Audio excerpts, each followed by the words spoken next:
Welcome back from that feature on eliminating barriers of small business growth in Nigeria. And with me in the studio is Engineer Abayomi Onasanya, Global Director, Africa House. He is here to shed more light on how we can eliminate this. Good morning, sir. Good morning. Thank you for having me. Good to have you. It's a pleasure. Thank you. So we're looking at how we can eliminate what hinders business growth in Nigeria. I'm talking about small-scale businesses. So what are the most significant things that hinders this?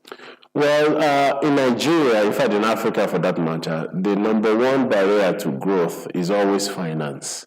You see, and whilst finance is number one on the list, there are other barriers, for example, infrastructure, electricity, and some other factors that we will talk about today as we progress. But number one on the list is finance, access to money that allows them to produce and be productive. Mm-hmm.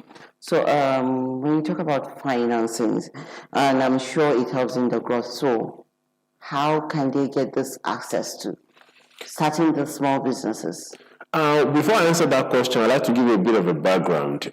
In Nigeria, you would understand that 96% of businesses in the entire federation are small businesses, and they account for about 75% of the workforce. And this particular industry, this particular sector of the economy is so vital because if we don't take care of them, we're basically setting up ourselves for failure.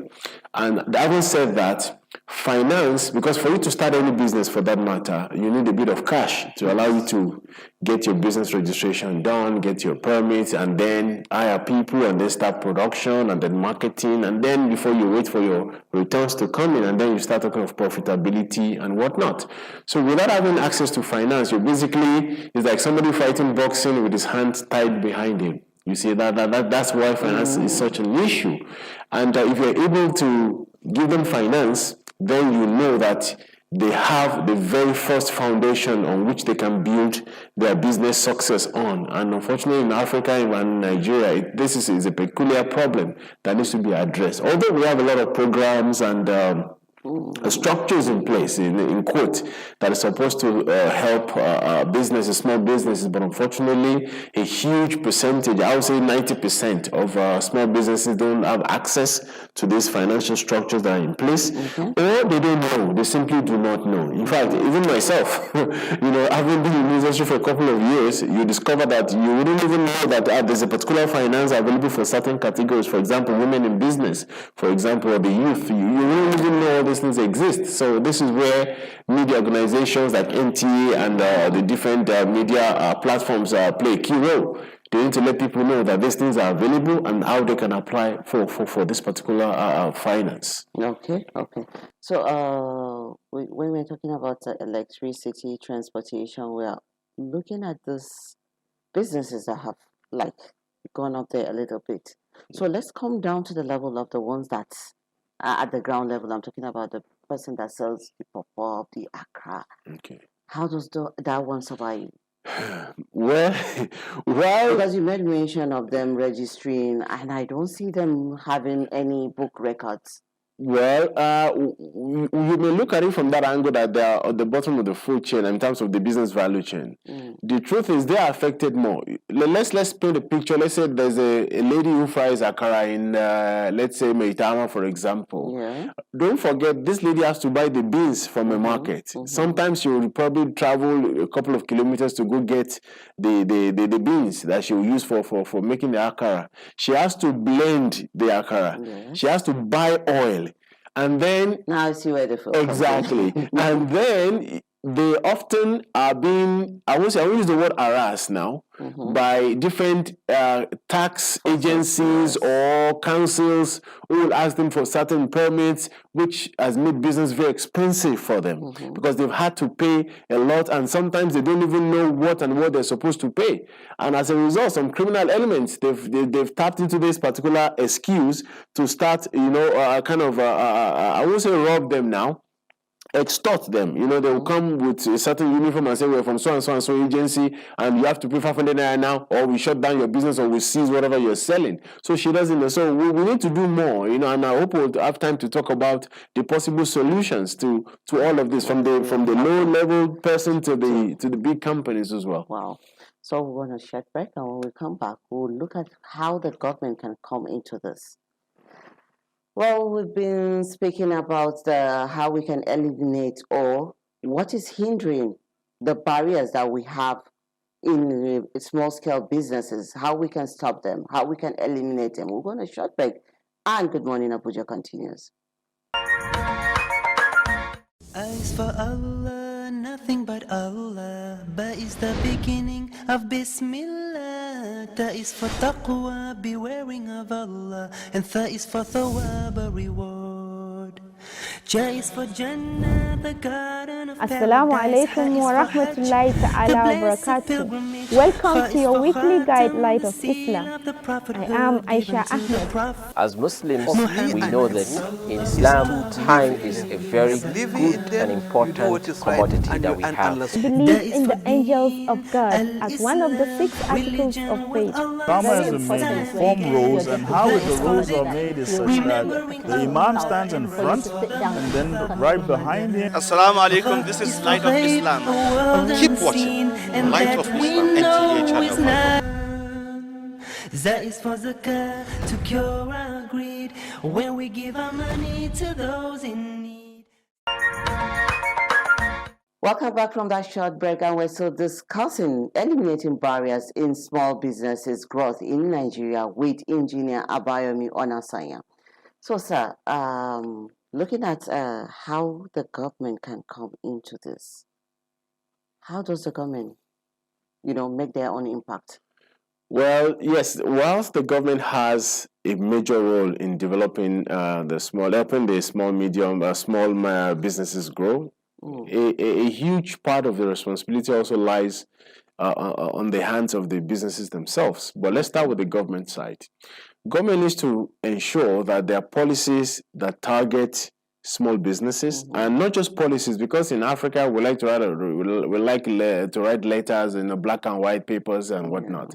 But the truth is in the implementation of it. You see, we need to ensure that all the policies being put into place is being implemented properly and being monitored. You see, if you say that, I'll use SMIDAN as an example. So, Small and Medium Enterprise Development Agency of Nigeria, SMIDAN, they've done a fantastic job. And in fact, they have offices, I believe, in the 6 geopolitical zones in Nigeria. But what you discover is that most small businesses don't even know they exist. Yes. And when they know that they exist, the level of the capacity to help a huge volume of small businesses is not there.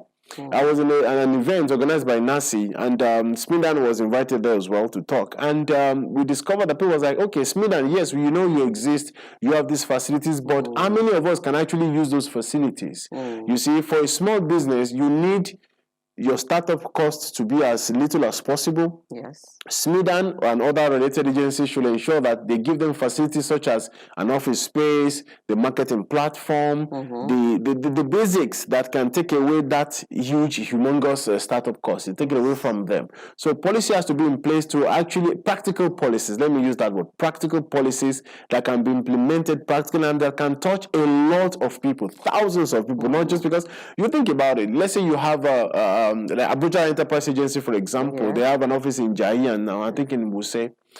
The building itself can't house more than 100 entrepreneurs. And we've got thousands of entrepreneurs in Abuja. I'm not saying give them free offices, no. But you should have a scalable system of support that can reach thousands of businesses quickly without having to say, you know what, batch A, batch B, batch C. So we will need to have, practical solutions, practical policies, solutions that are practically implementable, and then people can benefit. That's number one. Number two is a lot of advocacy. I keep mentioning advocacy. People need to know what is available for them.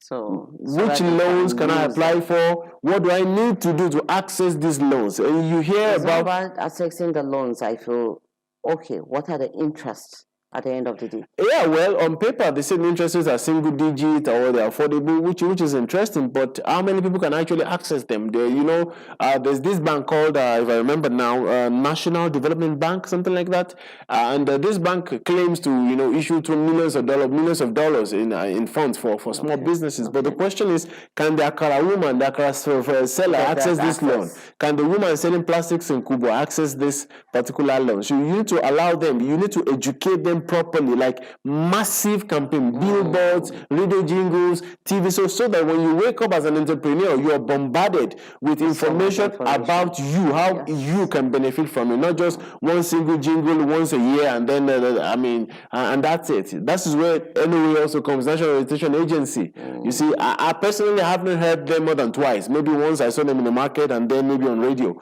You need to go to these businesses and say, see, we are from so and so agency. You can benefit from X, Y, Z. These are the steps that you need to take to be able to, access these particular facilities. This is us talking about the support, then how we can help them grow. Exactly, and because this is the danger. If we don't help the SMEs, we're basically setting up ourselves to fail. And why do I say this? We keep talking about our export declining. We don't have enough forex to, for naira to be balanced against the dollars. The problem is you need to have a vibrant SME or a vibrant small and micro businesses that produces a lot to satisfy the local needs, and then the excess you start exporting to make money for your nation. Then naira will become 1 naira to a dollar. It can happen. Absolutely, but you cannot ignore the small-scale businesses. The people who manufacture the flower vases, who manufacture television sets, who manufacture slippers, T-shirts, and what have you. These are the engine of all major economies. We need to take care of these people for us to survive. So we cannot ignore them like we've done in the last decades in order for us to survive as a nation. Okay. So, your final words before we let you go. Wow. Well, the small and my message is to the small businesses. Guys, don't be discouraged. Although the situation is hard, we know, but do not give up. Keep innovating. Innovation will help you scale most of the orders you're facing. And two, please invest a lot in knowledge. Research and research and research. And you discover that particular finance you're looking for, there's a solution to it. You discover that manufacturing issue you are having can be solved either maybe you relocate to a free zone or to certain programs that the government has already implemented for you. So with knowledge, it will give you access to different opportunities and the different platforms that are available to assist. And to the government, please help the SMEs. Help the small businesses. They are the engine of this nation. And with them, we can conquer the whole world. Thank you. Thank you so much, sir. It's a pleasure. For coming on the program. Okay, so, you said the small-scale businesses are the engine of the nation. And I believe we that we're doing the small ones, no matter how small it is, we are the engine. We take from the small to the higher level. So I also mentioned, for me, it's a take-home. You have to learn. If you don't know it, go and find out about it. We'll go on a short break.